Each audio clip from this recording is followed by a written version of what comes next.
Right, here's a second example that I showed in class, and it's a technique that was developed by John in Michael's studio as a whole new way of thinking about how you would go about fulfilling the Vespers assignment. So instead of starting with a bunch of points and drawing a spline and revolving that spline around an axis, he started out by drawing two splines, or curves. Here, which I've drawn ahead of time in the front view. And you can see them there in perspective. So I'm going to get two curve parameters. We're going to call this left curve and right curve,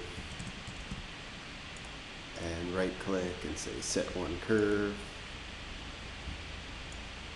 Again, let me change my highlight colors just because I prefer them to be a little more visible. Right click, set one curve. So the next thing he did was he said, let's take that curve and let's divide it up. Divide curve. Now it actually turns out it doesn't really matter how many curves you divide it into. We're going to use these to draw a bunch of splines or curves in the other direction, and we're going to loft them. But let's give it a parameter anyway. Let's call it num loft curves, and let's just say that probably a good number would be 12, or maybe maybe 24. Sounds good. So when something's going to be constant like this, it's not going to be something that you're going to change. I often use a panel instead of a slider. So that way it's really easy to read. And we know we're not, you can change it if you want. You could come in here and say, well, maybe 20 will be enough. But we're probably not going to change it a whole lot. You'll see why in a minute. So I'm just going to copy my divide here and hook up the right curve to it. The really important thing is that you have the same number of division points. Now, if you'll remember, if you're being really compulsive, right, the divide, it actually takes a number of segments, and if you divide up a line into two segments, you get 3 points, a start, a middle, and an end. So if you want a way of actually outputting the number of points, 20, as opposed to 21 points, here's one way you could do it. You could just right-click on the end here, and under expression you could say x minus 1. And what you'll see that little star appear, and what that means is that it's going to take its input and subtract 1 from it. So your output will be 20 points. Let's do it for both of them. Expression x minus 1. Okay. So this gives me my left points. This gives me my right points. So the next thing was he decided that he would use these to draw a bunch of arcs.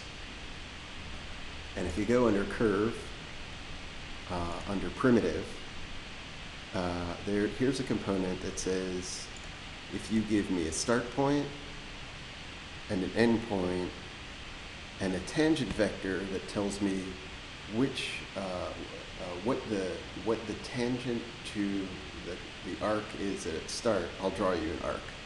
So let's use the left points as the start, and let's use the right points as the end.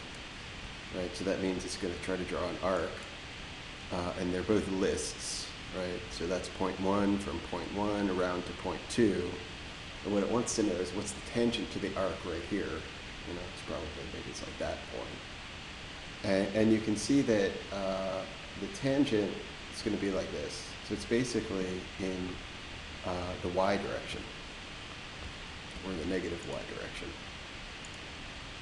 So if we get a unit y, and we use that as our tangent vector to this direction, right, you can see now it's drawing a bunch of arcs that go from point to point. And that's why it's really important that you're dividing up the curve in the same number of points each time. Right, so let's call this our our profile arcs.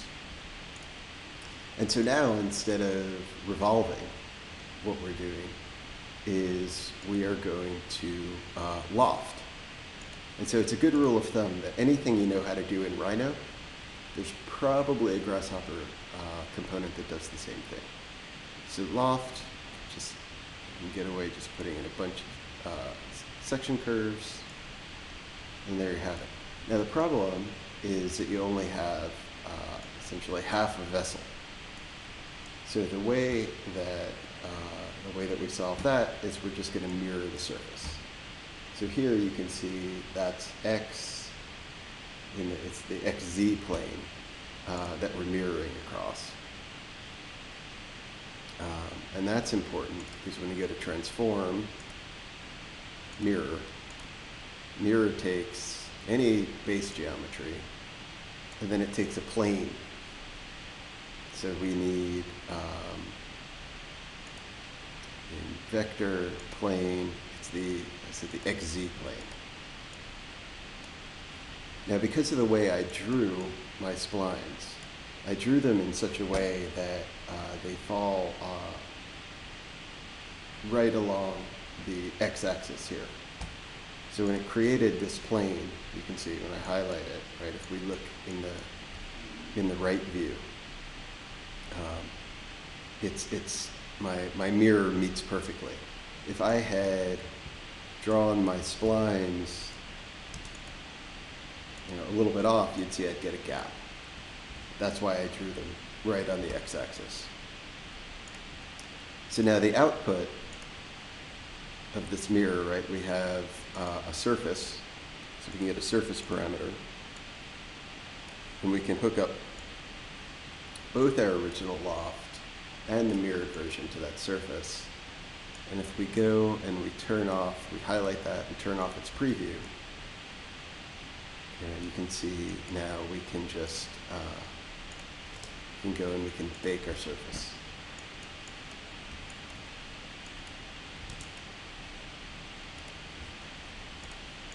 And now if I want to change the surface, I change the surface by changing the curve.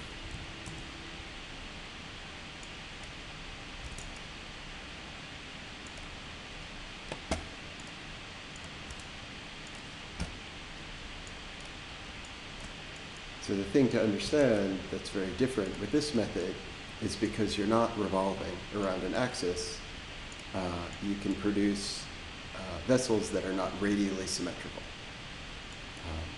In this case, it's axially symmetrical because we're making half of it and then mirroring it. And maybe that's good, maybe that's bad, it's up to you. But it's definitely a different way of doing the same thing.